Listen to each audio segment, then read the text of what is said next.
دەزگای قەزایی ئێران و شایەدی ئیجارەیی بەپێی راپۆرتی ڕۆژنامەی هەمشەهری لا دەوروبەری دادگاکانی ئێران دیاردەیەک بە ناوی شایەدی ئیجارەیی پەرەی سندووە. کەسانێک کە خۆیان کاربەڕێکەر ناو لێدەنێن و کاتێک کەسانی دەرەوەی دادگاکان سەردانیان دەکەن دەڵێن ئەگەر پێویستان بە شایەدی بوو لە خزمەت داین. قیمەتی شایەددانی ئەم کەسانە بە پێی جۆری پەروەندەکە جیاوازە، لا 200,000 تمەنەوە بۆ کێشەی ئاسایی تا 1 ملیۆن تمەن و تەنانەت زیاتر بۆ پەروەندە تایبەتەکان. ئەم شایەدانە لەگەڵ چەمکە قەزاییەکان تا ڕادەیەک ئاشنان و لە کاری خۆیاندا شارەزان. بواری کاری ئەم کەسانە تەنیا دادگانیە و لا دەفتەرخانەکانیش وەک شایەت حازر دەبن. دەزگای قەزایی ئێران ئاوێنەی باڵانیێنی ماهیەتی کۆنەپەرستانە، گەندەڵی، هەڵاواردن و یاسای سەدەکانی ناوەڕاستی کۆماری ئیسلامیە، واتە کۆمەڵێک یاسای کۆنەپەرستانە کە لەسەر بنەمای شەریعەتی ئیسلام و فێقهی شیعەدا ڕێژراون و بەشێکی زۆر لە جەمعیەتی ئێرانیان لە بازنەی خودیەکان دەرهاویشتووە.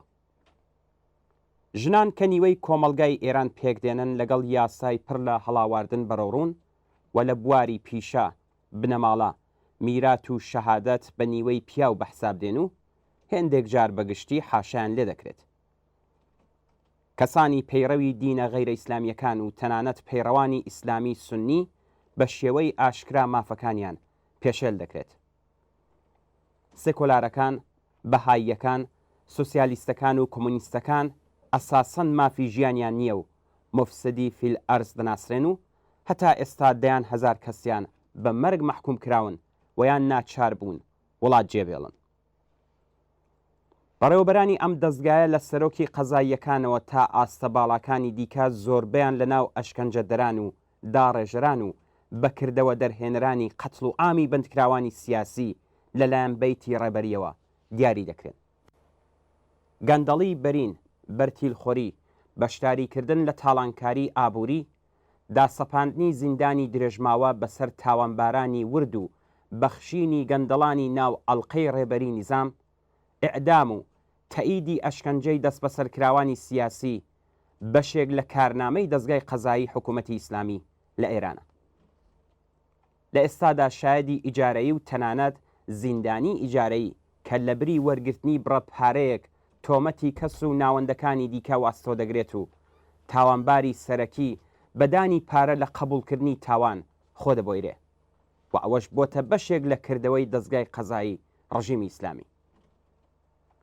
لەم نیزامەدا ئەوە تەنیا بەندکراوانی سیاسی نین کە دەکەونە بەر ئەشکەنجەی وەحشیانەوە، بەڵکو کردەوەی دەزگای قەزایی ڕژیم لە پەیوەند لەگەڵ بەندکراوانی ئاسایش هەر بەم جۆرەیە. ئەو حکمانەی کە لە بێدادگاکانی سەر بە دەزگای قەزاییەوە دەردەکرێن نەتەنیا بەندکراوانی سیاسی بەڵکو هەمووان لەگەڵی ئاشنان و بەندکراوانی ئاسایش دەکەونە بەر هەڕەشە و ئەشکەنجە و ئێعترافی ناواقعیان لێوەردەگیرێت. زۆر ئینسانی بێتاوان کە بە خاتری تۆمەتبارکرانیان بە تاوانی ئاسایی ئێعدام کراون و یان ساڵانێکی دوور و درێژ لە تەمەنیان لە گۆشەی زیندانەکان بە فیرۆشوە.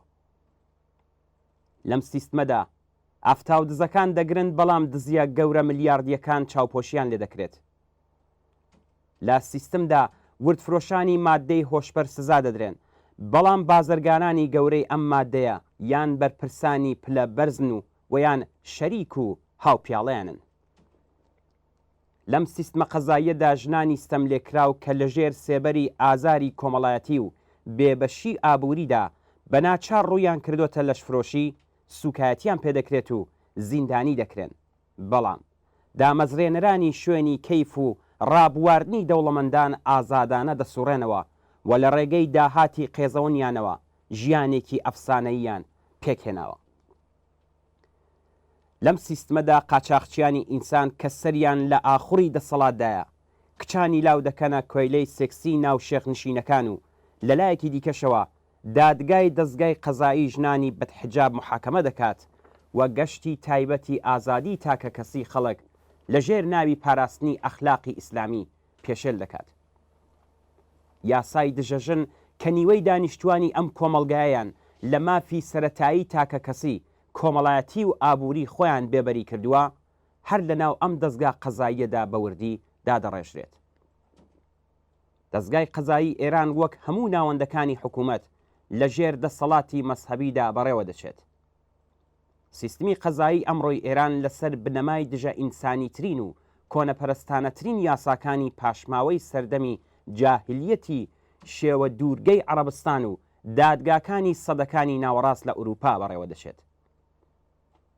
لەم سیستما کۆنەپارێزەدا ژن مافی قەزاوەتی نییە و لە گشت قۆناغە جۆرا و جۆرەکانی محاکەمەدا بە نیوەی پیاو بەحساب دێت.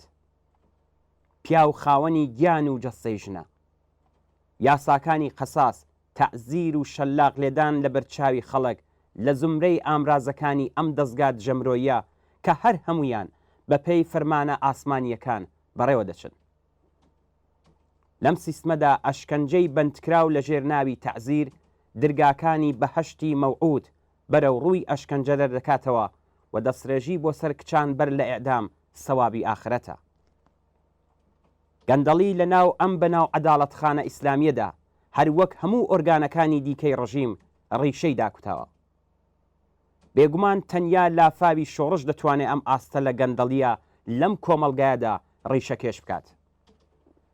سیستمی قەزایی حکوومەتی ئیسلامی لە ئێران ئامرازی سەرکوتوو بەدام و دەستگا دەرهێنانی هەڵاواردن و بێمافی خەڵکە. لە دواڕۆژی ڕوخانی شۆڕشگێرانی کۆماری ئیسلامیدا نەتەنیا ئەم ناوەندە کۆنەپەرستە و باسکی سەرکوتەکەی نامێنێت، بەڵکو بۆ دابین و زەمانەتکردنی مافە سەرەکیەکانی خەڵک بۆ ڕێگری لە نەبوونی دەستگای قەزایی بە باسکی بەکردەوە دەرهێنەری سەرکۆت کۆمەڵێک یاسادا دەڕێژرێت کە دەستی مەسحەب لە دادگا کورد دەکاتەوە بەرابەری گشت دانیشتوانی وڵات بەبێ لەبەر چاوگرتنی جیاوازی ڕەگەزی مەسحەبی دینداری و بێدینی بەڕەسمی دەناسێت. مەسحەب و دینی ڕەسمی و حکوومەتی بوونی نابێت، مافی ئینسان و ئازادی سیاسی، کۆمەڵایەتی، کلتوری، نەتەوەیی و زمانی بەڕەسمی دەناسرێت.